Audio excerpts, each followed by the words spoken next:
Bueno, muy buen día, hermanos. Es un privilegio, una bendición el acompañarles en esta mañana.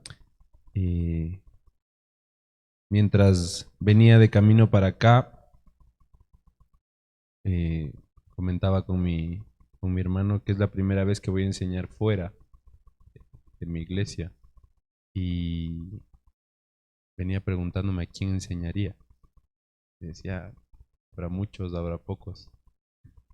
Bueno, que sean los que Dios tenga preparados para esta mañana. Les invito a que oremos por este tiempo, acompañado de la oración que ya hizo el pastor. Cerremos nuestros ojos. Padre amado, Señor, te damos muchas gracias por las personas que se dieron cita en esta mañana, dispuestas, predispuestas y con corazones abiertos, mentes abiertas para comprender tu palabra. Permíteme ser lo más práctico, lo más claro y consistente en cuanto al mensaje que tú has puesto en esta mañana para cada uno de ellos. En Cristo Jesús oramos, Señor. Amén.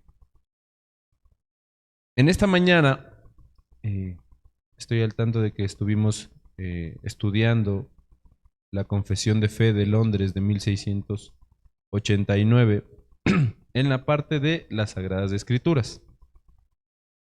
El tema general del estudio de esta mañana lo titulé como la palabra de Dios como única regla de fe y vida para la iglesia y el creyente. ¿Sí? Donde nace una pregunta antes del estudio.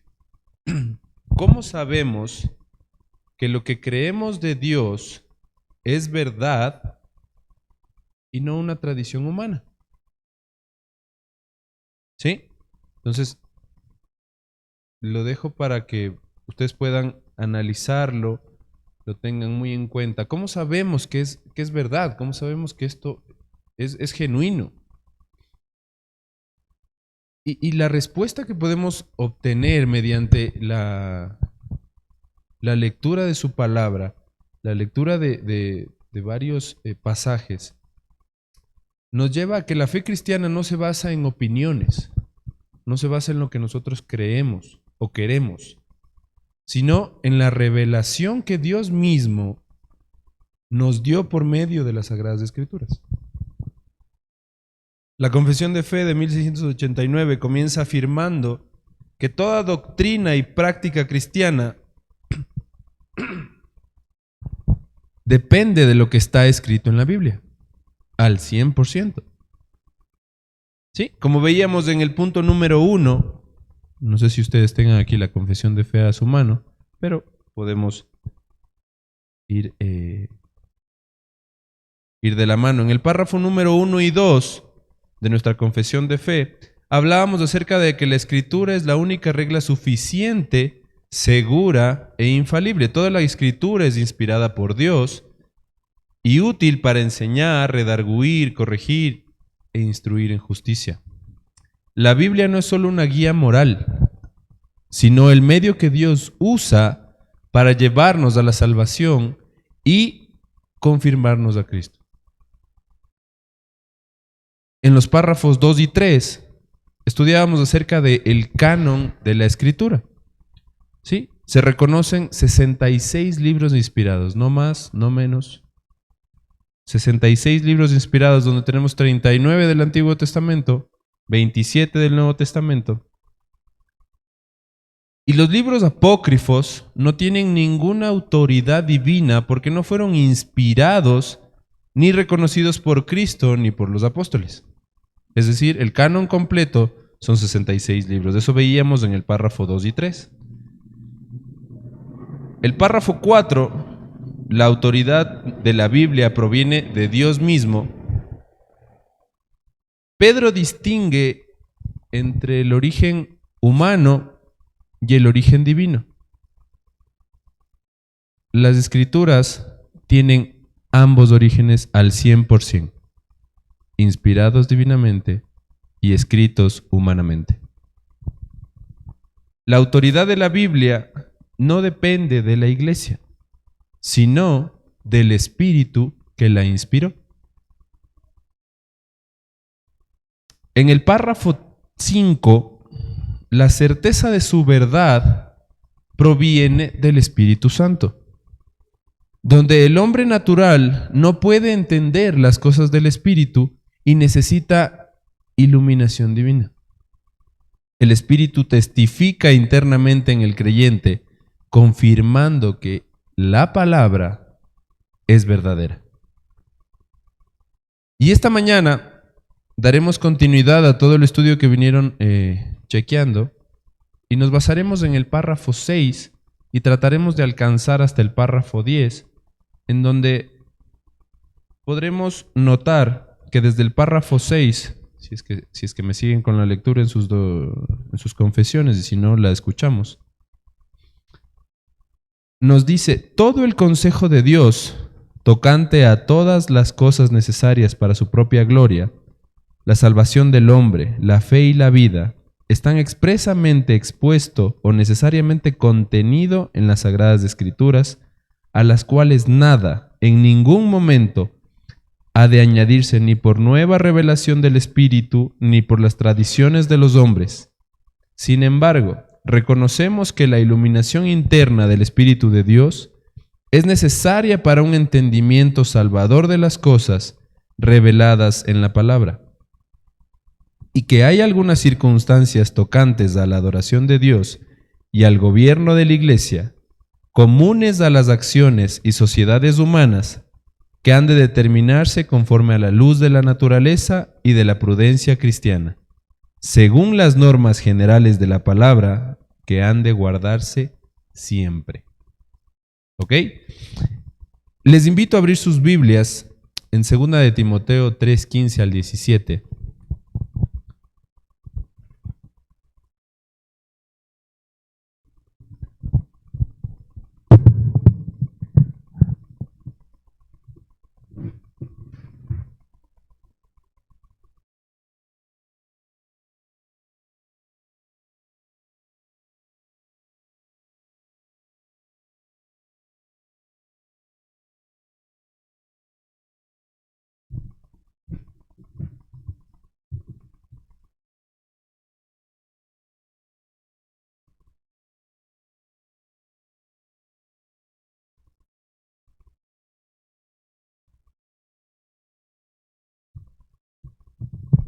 La palabra del Señor dice: y que desde la niñez has sabido,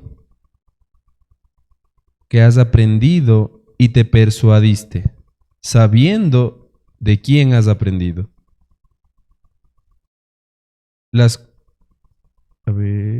Y que desde la niñez has sabido las Sagradas Escrituras, las cuales te pueden hacer sabio para la salvación por la fe que es en Cristo Jesús. Toda la Escritura es inspirada por Dios y útil para enseñar, para redarguir, para corregir, para instruir en justicia, a fin de que el hombre de Dios sea perfecto, enteramente preparado para toda buena obra. Como podíamos ver en la primera parte de la confesión, todo el consejo de Dios, Pablo usa una palabra en griego llamada boulé, que es propósito o plan deliberado, refiriéndose a la totalidad de la voluntad divina revelada en las Escrituras. La Escritura no contiene todo lo que Dios sabe, pero sí contiene todo lo que Él quiso revelar para salvación y santificación de cada uno de nosotros. La segunda parte en sí que nos llama la atención, y les pido que los que tengan su confesión puedan señalarla, es: nada ha de añadirse. Nada. El verbo hebreo basab, que significa añadir, indica que la revelación es cerrada. Nada será añadido. Este principio anticipa el cierre del canon. ¿Sí? Todos los libros fueron inspirados por Dios, escritos por humanos, pero no se puede añadir ni uno más ni restar uno. Con esto, el hombre no tiene autoridad para agregar nueva revelación del Espíritu o tradiciones paralelas, cosas que uno cree o creería que deberían ser añadidas, no tienen lugar. Y aquí se afirma la doctrina de la suficiencia de la Escritura. Todo lo necesario para creer y obedecer ya está revelado, ya está completo. Es simple y llanamente todo lo necesario que nosotros necesitamos conocer y necesitamos saber, lo tenemos en la palabra de Dios.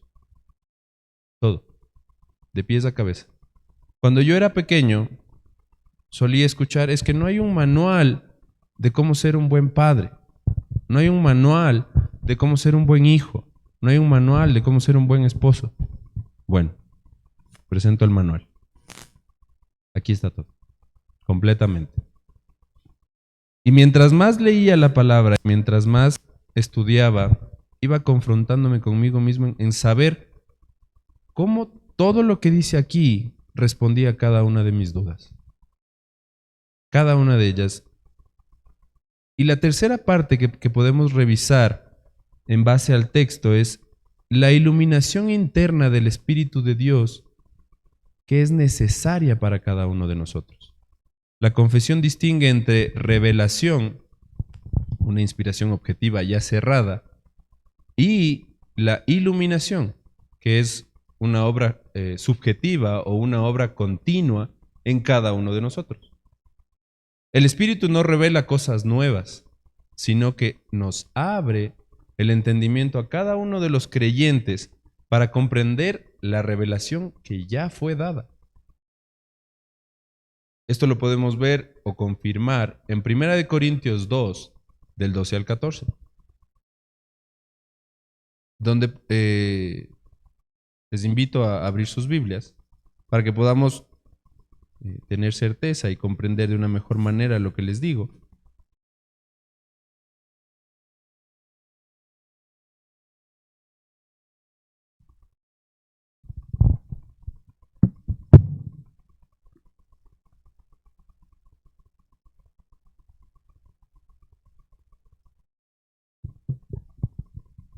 Donde la palabra del Señor dice: cuando llegué a Troas para predicar el Evangelio de Cristo, aunque se me abrió puerta en el Señor, no tuve reposo en mi espíritu por no haber hallado a mi hermano Tito. Así que despidiéndome de ellos, partí para Macedonia. Mas a Dios gracias, el cual nos lleva siempre en triunfo en Cristo Jesús, y por medio de nosotros manifiesta en todo lugar el olor de su conocimiento.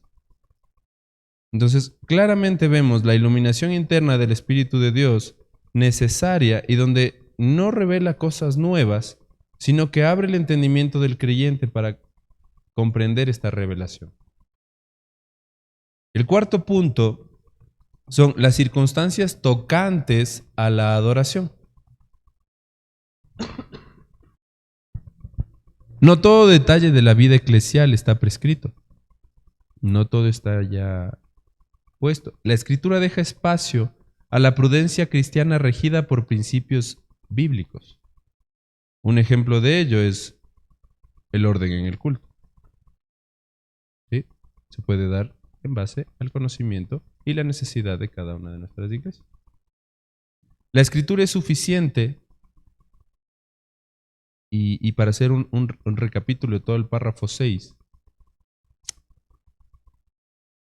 suficiente para enseñar toda voluntad de Dios, para salvación y vida piadosa. El Espíritu no añade revelación, sino que ilumina la revelación ya dada, y las formas y detalles secundarios deben regirse por la prudencia y la palabra, no por nuestra opinión, no por las costumbres, no por nuestra creencia, sino por lo que ya está escrito. Con esto finalizaríamos el párrafo 6. Les invito a dar lectura al párrafo número 7, donde nos menciona la confesión que no todas las cosas contenidas en las Escrituras son igualmente claras en sí mismas, ni son igualmente claras para todos. Sin embargo, las cosas que son necesarias saber, creer y guardar para salvación, se proponen y exponen tan claramente en uno u otro lugar de las Escrituras que no solo los eruditos, sino los que no lo son, pueden adquirir un entendimiento suficiente de tales cosas por el uso adecuado de los medios ordinarios. Donde le dividiremos a este párrafo en 3 puntos. ¿Ok? El primer punto nos habla de que no todas las cosas son igualmente claras. ¿Sí? Hay muchas veces que para entender un pasaje tenemos que dirigirnos hacia otro pasaje un poco más claro o que nos dé una mayor apertura para poder entender este pasaje. Por eso, uno de los principios de cómo leer la Biblia es leer los pasajes conflictivos o un poco difíciles de entender a la luz de los más fáciles de comprender. Pedro reconoce que hay cosas difíciles de entender en los escritos paulinos. Y el término griego que usamos en este es dusneitos, que es difícil de comprender. Indica una complejidad total, mas no una oscuridad absoluta, sino solo que es complejo de comprender, pero a la luz de otros versos o a la luz de otras partes de la Biblia los podemos encontrar de mejor manera una explicación. Hay niveles de profundidad en nuestra Biblia, mas no hay una contradicción de uno al otro. Todo nos lleva a un solo punto. Nuestro segundo punto serán, pero las cosas necesarias para salvación. Y les pido que resalten esta parte, porque es el mensaje esencial del Evangelio. La condición del hombre, la gracia de Cristo y la fe salvadora están claramente revelados desde el Génesis hasta el Apocalipsis, completamente. El Antiguo y Nuevo Testamento exponen esta verdad con suficiente claridad para el creyente común. Muchos dirían que Cristo está solo en el Nuevo Testamento, que el Antiguo Testamento no tiene relación. Mas yo les digo que, en base a lo aprendido, el Evangelio inicia en Génesis 1:1 y termina en Apocalipsis. Toda la Biblia tiene armonía y un punto fijo, que es Cristo. Nuestro tercer punto es por el uso adecuado de los medios ordinarios. Es decir, lectura, predicación, estudio y oración en este caso. No se necesita una élite pastoral, sacerdotal o interpretación mística, por así decirlo, para poder usar de manera adecuada la escritura para enseñar. La claridad o perspicuidad de la escritura implica que el pueblo de Dios pueda entender lo esencial y llegar con mayor facilidad a cada uno. En sí, estos 3 puntos nos llevan a comprender de mejor manera el párrafo 7, en donde nos detalla que la escritura es clara en lo necesario para nuestra salvación. La claridad no elimina la necesidad de que la estudiemos, de que seamos humildes y guiados por el Espíritu. Y la palabra está destinada al pueblo de Dios en general. No solo a los eruditos, no solo a los pastores, no solo a los diáconos, no solo para los ancianos, sino para todos y cada uno de nosotros. Perdónenme, pero acabo de pasar por una gripe y esto no me suelta.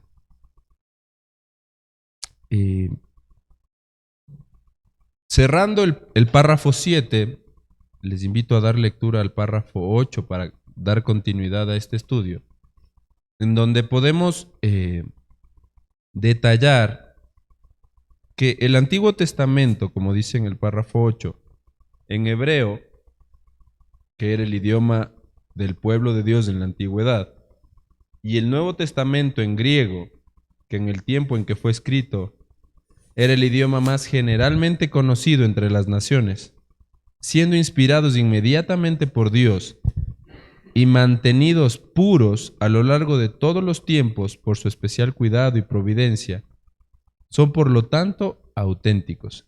Y a los que tengan su confesión les invito a subrayar esa parte. De tal forma que en toda controversia religiosa la Iglesia debe recurrir a ellos como autoridad determinante. Pero debido a que estos idiomas originales no son conocidos por todo el pueblo de Dios, que tiene derecho a las escrituras e interés en las mismas, y se le manda a leerlas y escudriñarlas en el temor de Dios, han de traducirse a la lengua común de toda nación a la que sean llevadas, para que morando abundantemente la palabra de Dios en todos, puedan adorarle de manera aceptable, y para que por la paciencia y con la consolación de las Escrituras tengan esperanza. El párrafo 8 nos invita a verlo desde 3 puntos o 3 perspectivas, en donde la primera nos indica inspirados inmediatamente por Dios. El término inmediatamente significa sin intermediarios, humanos en este caso, en el acto de la inspiración, ya que es totalmente divina y el Espíritu Santo solo sopló directamente sobre cada uno de los autores y les dio luz para poder escribir cada uno de estos versos. Lo podemos confirmar en 2 de Pedro 1:21, donde siendo movidos por el Espíritu Santo, cada uno de ellos pudieron dar escritura. Nuestro segundo punto sería mantenidos puros a lo largo del tiempo, en donde el principio de la preservación providencial, Dios no solo inspiró la escritura, sino que la ha conservado fiel a través de las copias y traducciones. Porque mucho sería traer tantos años una escritura en la cual todo el tiempo nos lleve al Señor. En cada traducción, el traductor pudo haber interpretado de cierta manera o cambiado ciertas palabras, pero Dios la ha preservado o la conserva fiel a través de estas copias y traducciones. Jesús afirmó que ni una jota ni una tilde pasarán sin cumplirse. El lenguaje hiperbólico que enfatiza una exactitud divina solo la conseguimos en la palabra de Dios. Y esto nos lleva a preguntarnos, como les decía al principio, ¿será verdad todo lo que estamos leyendo? ¿Será cierto? Pues tengan 100% confianza de que la palabra de Dios está en lo correcto. Es sí o sí, como decimos, la palabra de Dios. El tercer punto que trataremos en esta mañana es traducidas a la lengua común. Y yo quiero preguntarles, ¿cuántos de aquí hablan hebreo o griego? ¿Qué pasaría si nos trajeran esas Biblias? Tendríamos ni idea de qué dice, ¿no es cierto? Sería algo incomprensible para cada uno de nosotros. Pero qué facilidad el hecho de que en base al concepto o a los fundamentos teológicos para las traducciones bíblicas, el Espíritu lo hizo hablar a los discípulos en lenguas para que todos entendieran el mensaje. Eso lo podemos ver en Hechos 2. Y la palabra de ser accesible para todos empezó ahí, de que cada uno comprendiera la palabra del Señor en su propio idioma. Y ahí inició el crecimiento. Ahí fue masivo. Ahí sí se pudo decir que la palabra de Dios era para todos. Entonces, como veíamos en el primer punto, Dios inspiró y preservó su palabra en los idiomas originales, que fueron el hebreo y el griego. La traducción fiel a nuestros idiomas o a cada uno de nuestros conocimientos natal nos permite el acceso o le permite el acceso al pueblo de Dios a la verdad en nuestro propio idioma. Y cada creyente tiene derecho y debe leer la Biblia en su propio idioma. Es un derecho de cada uno de nosotros el tener este acceso a la palabra del Señor y a la comprensión en nuestro propio idioma. Como les digo, sería imposible el tener uso del idioma de hebreo y griego. No podríamos comprenderlo, no podríamos tener un acceso real.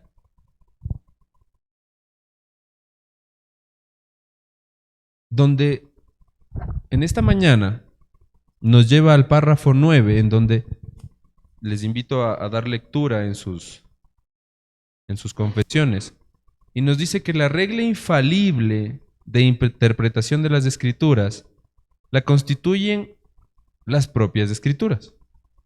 Y por consiguiente, cuando surge una duda respecto al verdadero y pleno sentido de cualquier pasaje bíblico, que no es múltiple, sino único, señalen esa parte, este se debe buscar en otros pasajes que se expresen con más claridad. Era lo que les mencionaba hace un momento. El poder leer la Biblia y las partes complicadas de la Biblia se las entienden de mejor manera con las partes más claras, menos complicadas. En donde la escritura interpreta a la escritura, por así decirlo.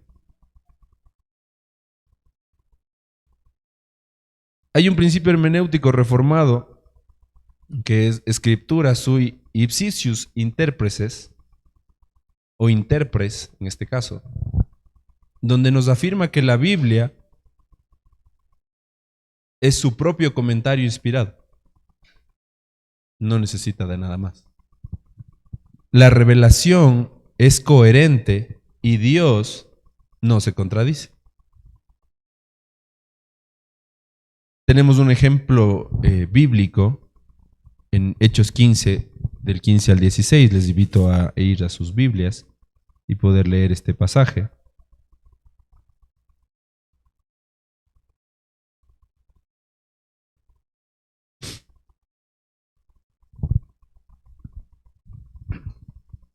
Donde la palabra del Señor dice, y con esto concuerdan las palabras de los profetas como está escrito. Después de esto, volveré y reedificaré el tabernáculo de David que está caído, y repararé sus ruinas y lo volveré a levantar. Tal y como dice aquí. Jacob cita a Amós 9:11 al 12 para interpretar la obra de Dios entre los gentiles. Y en el Nuevo Testamento, que interpreta al Antiguo y nos muestra una unidad teológica. Es decir, nosotros podemos comprender el Antiguo Testamento a la luz del Nuevo Testamento, ya que van de la mano. Muchos creerían, o muchos creen, o nos dicen, que el Antiguo Testamento ya no tiene nada que ver en estos tiempos, que vivimos en el Nuevo Pacto.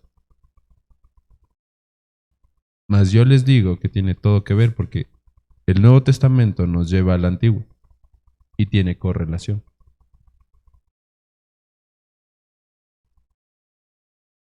Y la parte fundamental del párrafo 9, o la más concisa, la más específica, es a la ley y al testimonio. Todo mensaje espiritual debe ser aprobado con la revelación escrita. Nosotros no podemos enseñar de la palabra de Dios sin leer la palabra de Dios, sin saber la palabra de Dios y sin respaldarnos con la palabra de Dios. Si no concuerda con lo que leemos, carece de luz divina. como dice en nuestra confesión, no les ha amanecido. Carece totalmente de luz divina.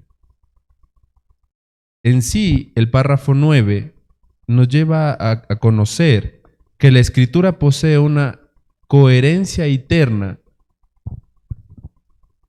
y una unidad divina. Ninguna interpretación es válida si contradice el testimonio del resto de la palabra. Por eso tiene armonía completa. Y esto protege contra herejías, subjetivismos, y falsas revelaciones. Nada puede añadirse según lo que nosotros creamos, según lo que nosotros queramos que diga la palabra. Todo está revelado completamente. No sé si estoy siendo claro o voy muy rápido. ¿No? ¿Estamos bien? ¿Sí? Ok. En el párrafo número 10 nos menciona que el juez supremo por el que deben decidirse todas las controversias religiosas y por el que deben examinarse todos los decretos de concilios, las opiniones de autores antiguos, las doctrinas de hombres y espíritus particulares, y cuya sentencia debemos acatar, no puede ser otro sino las sagradas escrituras entregadas por el Espíritu. A dichas escrituras así entregadas se reduce nuestra fe en definitiva. Abramos nuestras Biblias en Efesios 2 al 20.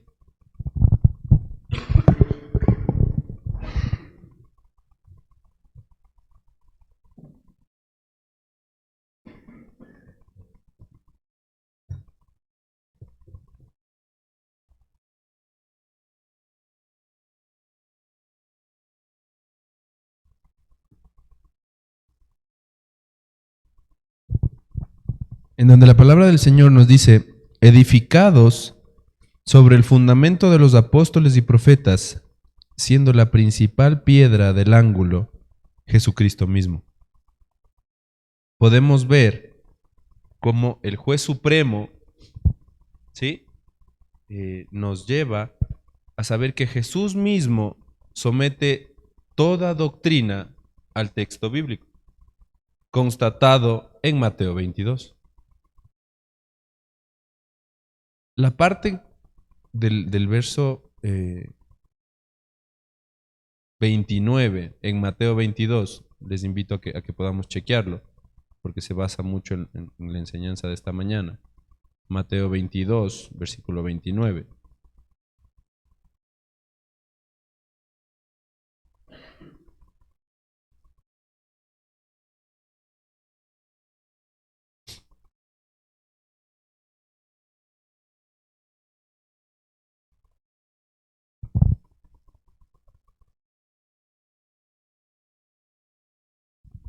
En la palabra del Señor nos dice, entonces respondiendo Jesús les dijo, erráis ignorando las Escrituras y el poder de Dios, porque en la resurrección ni se casarán, ni se darán en casamiento, sino serán como los ángeles de Dios en el cielo.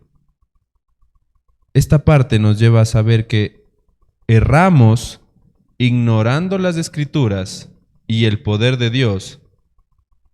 Incluso el Hijo de Dios apeló a la autoridad de la palabra escrita, el juez supremo en su totalidad. ¿Sí? Erramos ignorando las Escrituras y el poder de Dios. ¿Qué falla? ¿Qué autodependencia de nosotros mismos? El pensar que el ignorar las Escrituras o el poder de Dios nos llevará a un fin glorioso. Y como veíamos en Efesios 2:20, nos detalla claramente, edificados sobre el fundamento de los apóstoles y los profetas, nos mencionaba. Donde el fundamento no son las personas, sino la enseñanza escrita, la doctrina apostólica contenida en la Escritura, la base en sí de la revelación divina. El canon, una vez cerrado, es el juez final en toda controversia. Eso quiere decir que ante cualquier situación de duda, conflicto, incertidumbre, la Biblia es nuestro respaldo. La Biblia es nuestra guía, nuestra luz.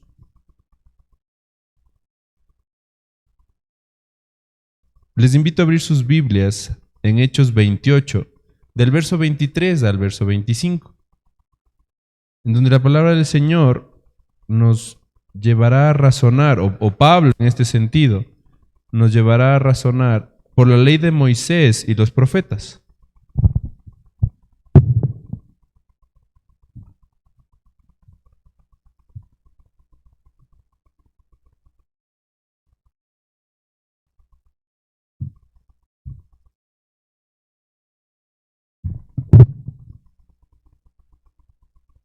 La palabra del Señor dice, y habiéndole señalado un día, vinieron a él muchos a la posada, a los cuales les declaraba y les testificaba el reino de Dios desde la mañana hasta la tarde, persuadiéndoles acerca de Jesús, tanto por la ley de Moisés como los profetas.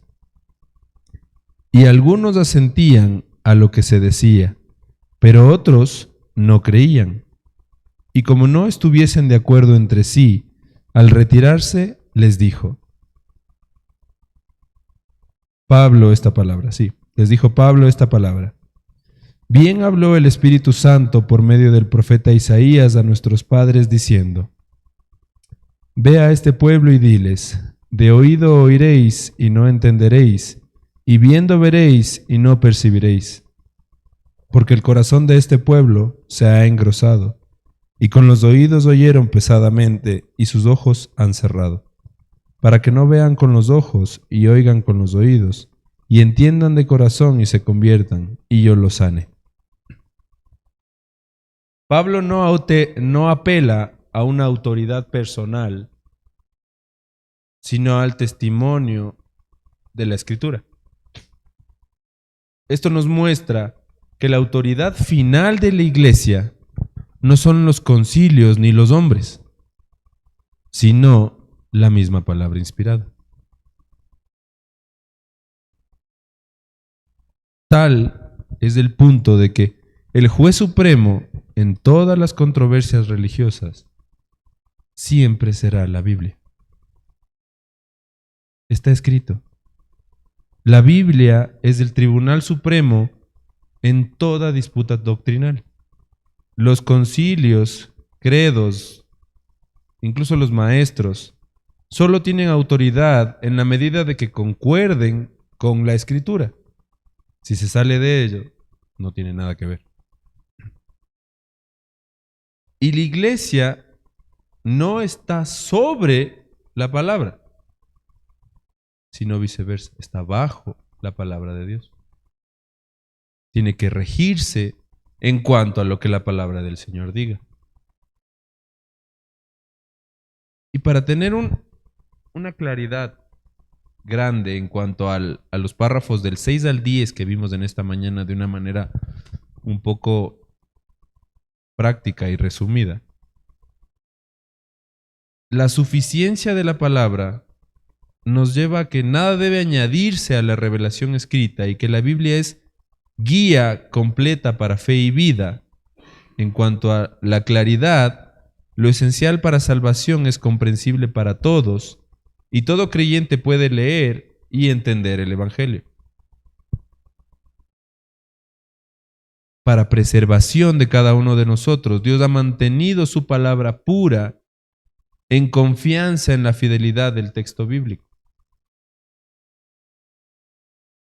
En cuanto a la interpretación, la Escritura interpreta a la Escritura. Esto evita errores hermenéuticos y no le da paso a las falsas doctrinas. Y como autoridad suprema, la Biblia es el juez final y toda enseñanza debe someterse a la palabra.